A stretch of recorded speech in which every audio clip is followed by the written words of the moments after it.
दोस्तों सभी को मेरा नमस्कार। मैं महानंद कुमार अब आप सबों के बीच हड़प्पा के सभ्यता के ही अंतर्गत एक चनहुद्रो शहर है।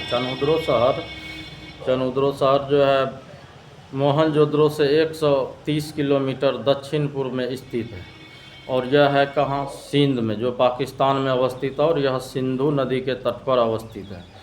इनके सर्वप्रथम खोज जो थे एन गोपाल मजमूदार ने 1934 में किए थे और इनके पहली बार खुदाई का आदेश जो है अर्नेस्ट मेके द्वारा 1935 में दिया गया था और उस उत्खनन में उसको जो है प्रमुख चीज़ें प्राप्त हुई थी, जिनमें से एक था वर्काकार ईंटें। पूरे हड़प्पा सभ्यता में वर्काकार ईंटें जो है चनहुद्रो में ही मिले थे और इसमें खिलौने भी मिले, हाथी के बनाए हुए खिलौने भी मिले और खिलौना के साथ साथ जो है आजकल जो हम लोग माप तोल की पद्धति अपनाते हैं, उस समय ही माप तोल से वो लोग परिचित थे। हड़प्पा की सभ्यता के लोग माप तोल से भी परिचित थे और बाट और बटखरे भी बनाने की विधियां उन्हीं से चनहुद्रो से ही मिली थी। और एक उसमें चित्रात्मक अंकन है जिसमें कि कुत्ता जो है बिल्ली का पीछे करते हुए दिखाया गया था। उस समय के लोग जो थे, विशेष करके महिलाएं जो है अपने आभूषण का भी प्रयोग करती, उसमें से मेन आभूषण है लिपस्टिक, जो सौंदर्य बढ़ाने के लिए महिलाएं उपयोग करती है। और उन्हीं के देखा देखी में आज तक हमारा आर्य समाज के बाद भी और वैदिक समाज और आर्य समाज से अब तक सौंदर्य बढ़ाने के लिए महिलाएं लिपस्टिक का उपयोग करती है। तो इस खोज से उन्होंने यह साबित कर दिया कि उस समय के लोग भी माप तोल से परिचित थे। तो उस चनहुद्रो में जो थे और सब भी सारी चीज़ें मिली, जिनमें से ये प्रमुख था वर्काकार ईंटें।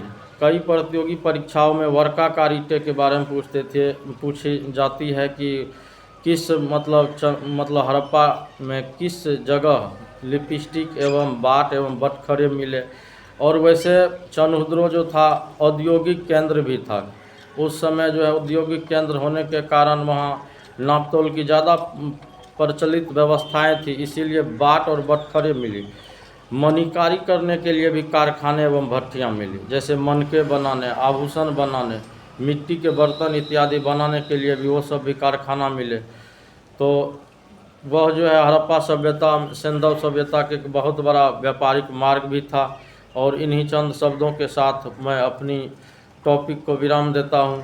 जय हिंद, जय भारत। लाइक एवं सब्सक्राइब करना नहीं भूले, ताकि मेरा मोटिवेशन हो सके और आपको आगे कुछ और भी बताने के लिए सक्षम हो सकूँ, क्योंकि हड़प्पा के सभ्यता में बहुत इम्पोर्टेंट और बहुत ही अच्छा टॉपिक है। और उस समय खिलौने के भी साक्ष्य मिले, हाथी के, और कई भावचित्रात्मक भी तस्वीरें मिले जिसे पढ़ा नहीं जा सका। अगर पढ़ा जाता तो काश और भी हमें नई जानकारी और भी मिल पाती, क्योंकि जो लिपि में वो लोग लिखे हैं जिसको आज तक वैज्ञानिक अनुसंधान में गया भी उसके लेखन को जानने की कोशिश भी की गई हमारे वैज्ञानिकों और खोजकर्ताओं के द्वारा, लेकिन खोजकर्ताओं ने उस भाषा को पढ़ने में अपनी सक्षमता नहीं दिखाई, क्योंकि वह भावचित्रात्मक भाषा थी, जिस वजह से हम और आप और भी जानकारी इकट्ठा नहीं कर पाए। जितना भी खोजे हुई है उनमें से ये महत्वपूर्ण है वर्काकार ईंटें।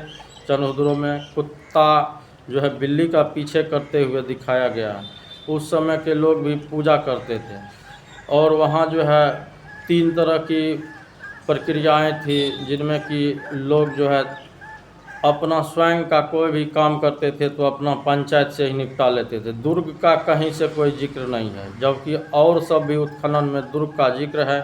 दुर्ग मिला भी। इसी प्रकार चनहुद्रो जो है बेहतर और समृद्धशाली और व्यापारिक केंद्र रहा और व्यापार के कारण बाट और बटखरे बनाने, मनके बनाने और आभूषण इत्यादि सौंदर्य के लिए लिपस्टिक महिलाएं उपयोग करती आ रही है और आज तक करती आ रही है। इन्हीं चंद शब्दों के साथ मैं अपनी वाणी को विराम देता हूं। जय हिंद, जय भारत। लाइक एवं सब्सक्राइब करना नहीं भूले, ताकि मेरा मोटिवेशन हो सके और आगे वीडियो बना सकूं।